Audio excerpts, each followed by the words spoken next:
Good day, everyone. So, what we are going to talk about today is about the inductive argument. Okay, so last time we have discussed about deductive argument, and we have learned that to draw conclusions from deductive argument, we have we have to strictly follow what is in the premises and apply the rules of inferences. Okay, now for inductive argument, so we will do the same way, but let us try to define what is an inductive argument first.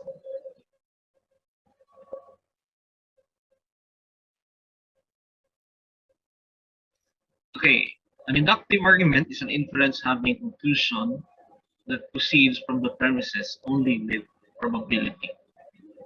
So somehow we have some premises or we have some observations, and out of these premises or out of these conditions that we will try to make a generalization and conclude something about that given argument. Okay, so it's different from deductive argument. So from deductive, when we say deductive argument, so we have some specific premises, then applying the rules of inferences, we try to draw a conclusion applying the rules of inferences. Here, we have some series of observation or conditions. Then from there, we try to make a generalization. So, say for example here, we say John is a man and is a rational being. So it's Peter and Mark. Then we can say probably all men are rational beings. Okay? All men are rational beings. So here, the first three statements, okay, John is a man and rational being, Peter is a man and rational being, and Mark is a man and rational being. We call them as premises.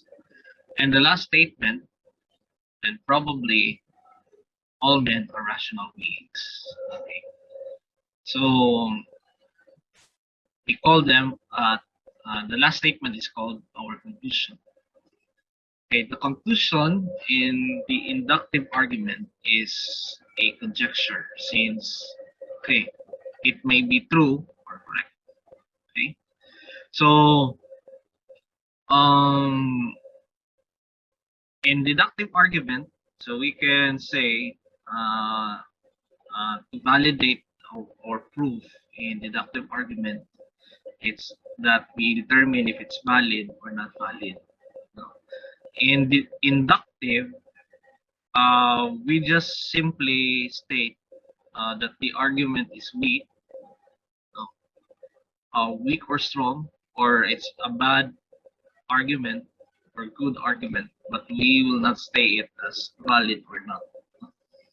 So weak or strong, good or bad, or better or worse. So that is the conclusion for inductive.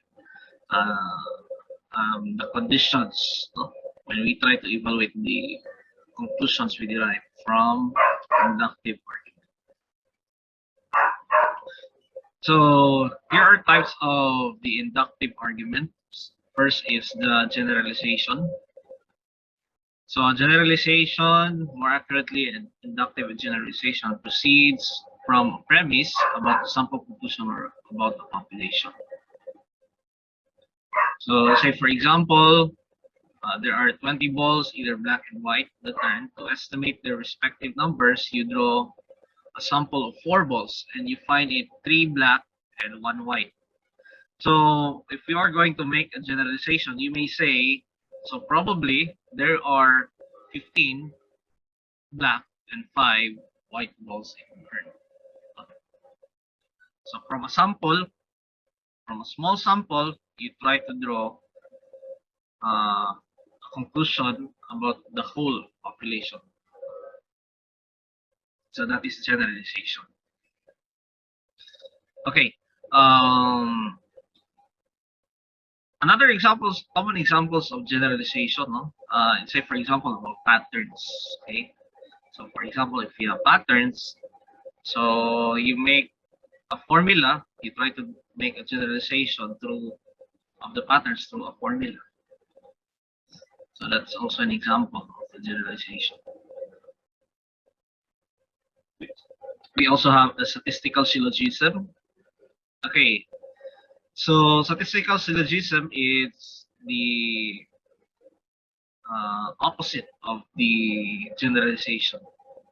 So statistical syllogism proceeds from a generalization to a conclusion about an individual. So you have a generalization of the population, then you will conclude about something about a certain individual.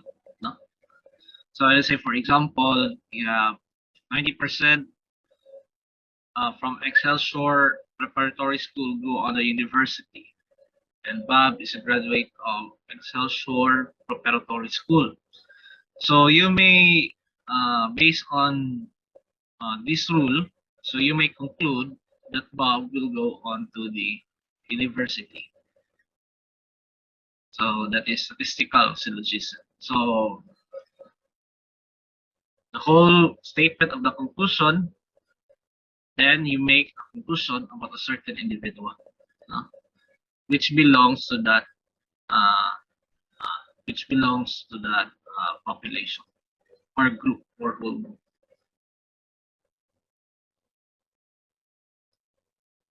Okay, simple induction. Okay, simple induction proceeds from a premise of a simple group to a conclusion about another individual. So it's like this. So there's a premise, then you draw a conclusion, and from that conclusion, you try to draw a conclusion about a certain individual. So it's a combination of both. It's a combination of a generalization and statistical syllogism. So let's say, for example, no, let's say you have a proportion Q of known instances of population P that has an attribute of A. Okay. Then an individual I is another member of P. Okay. Another member of P. Then there is a probability corresponding Q that I has A. No? Corresponding proportion Q that has an individual member I that has a attribute A. So that's simple induction.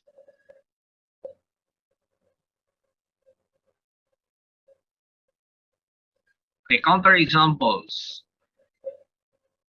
Okay, a counter example is a specific case which show conjecture that is false. Okay, counter examples are used to disprove something. Okay? So counter examples are just used to disprove something. Say for example, you have these patterns. So we might try to conclude or generalize that the square of an even number plus 1 is a prime number. So we might generalize that the square of an even number plus 1 is a prime number. However, this generalization is false because if you square 8 plus 1, it's 65, and 65 is divisible by 5. So therefore, that is not a prime number. So therefore, we can say that 8 squared plus 1 equals 65 is a counterexample of the conjecture that we generalize. Okay, so here are some ways of proving inductive arguments. Number one, we use of patterns and mathematical induction. So we also use statistical estimation and hypothesis testing. We will have this one right after the midterm exams now about statistics, and the use of counter examples. And I guess that's it.